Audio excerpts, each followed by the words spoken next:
Invisible stories of century-old Harbor Island come alive in April. Harbor Island could be the most visible, invisible place in Seattle. Noticeable to anyone viewing the waterfront from any angle, it's a busy South End industrial center and catalyst for international commerce. Yet for most, it's off the beaten path. Unless you're among the 2,000 who make a daily living there, or you pilot trucks, trains, and ships to and from, it can be a mysterious place. Elke Hautala of Greenwood and Cari Simson of Edmonds aim to change that. The Friends operate Lake City-based Invisible Histories, an educational enterprise supported by a nonprofit fiscal sponsorship. Their playful logo cleverly combines a shovel and microphone. The initial foray of these pop historians came 5 years ago when they forged the Halloween season's popular Georgetown Haunted History Tours. They have branched into monthly podcasts and live shows that seek to entertain while they inform. In that vein, their next retro extravaganza on April 23rd and 24th focuses on Harbor Island. The fundamental fact about the 397-acre island is that before 1909, it simply didn't exist. Trade ambitions, sparked by imminent completion of the 1914 Panama Canal, triggered a multi-decade transformation of Seattle's only riverbed. Mudflats and shifting channels at the Duwamish River's mouth thus became an artificial land bar composed of 24 million cubic yards of dirt dredged from the straightened, widened, and deepened waterway and sliced from the city's regraded Denny and Beacon Hills. Seen from the air as roughly a trapezoid, Harbor Island boasts an equally irregular past. Perfect grist for theatrics planned by Hautala and Simson. For their April shows, home base will be the ground-level sound stages of King County's Harbor Island Studios, part of the island's massive former Fisher flouring mill. From its opening in 1911, Fisher's towering silos and a pervasive retail presence, including Fisher scones, a staple of Northwest fairs, made the mill the island's most eye-catching business until its 2002 closure. Beyond the island's evolution, the presentations will examine the site's geologic and indigenous prehistory.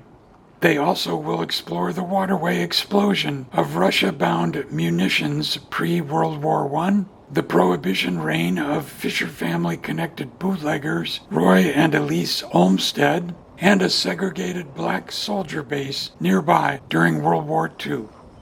Another topic, the infamous 1978 ramming of the low-level Spokane Street Bridge, which instigated the 140-foot-high West Seattle Bridge that soars above the island today.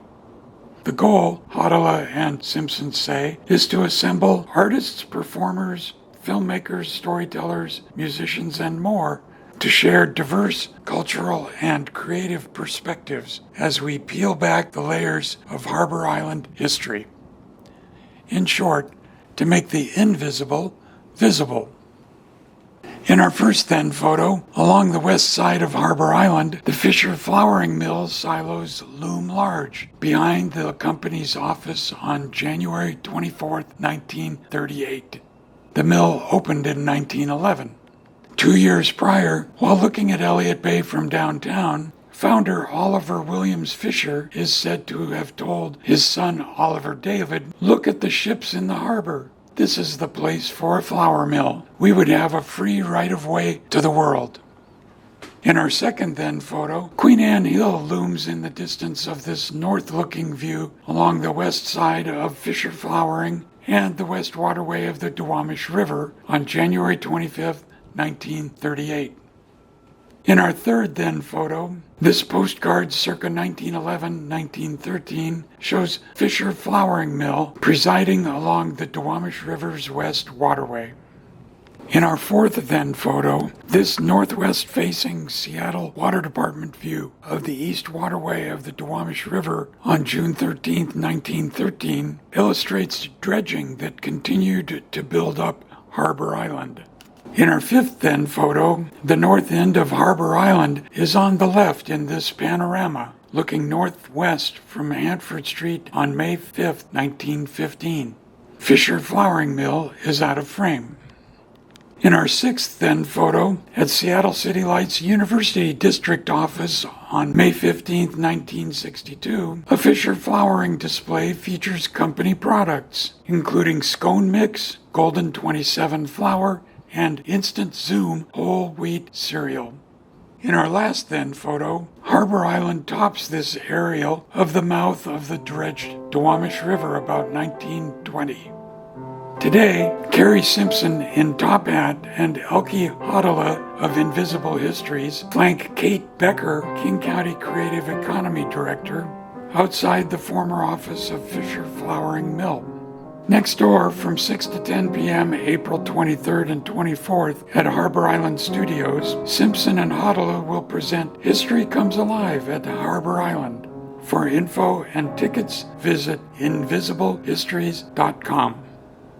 Also today, from Wright, Cari Simson and Elke Hautala show the exterior of Harbor Island Studios, formerly Fisher Flowering Mill, to several of their presenters in preparation for the April 23rd, 24th event.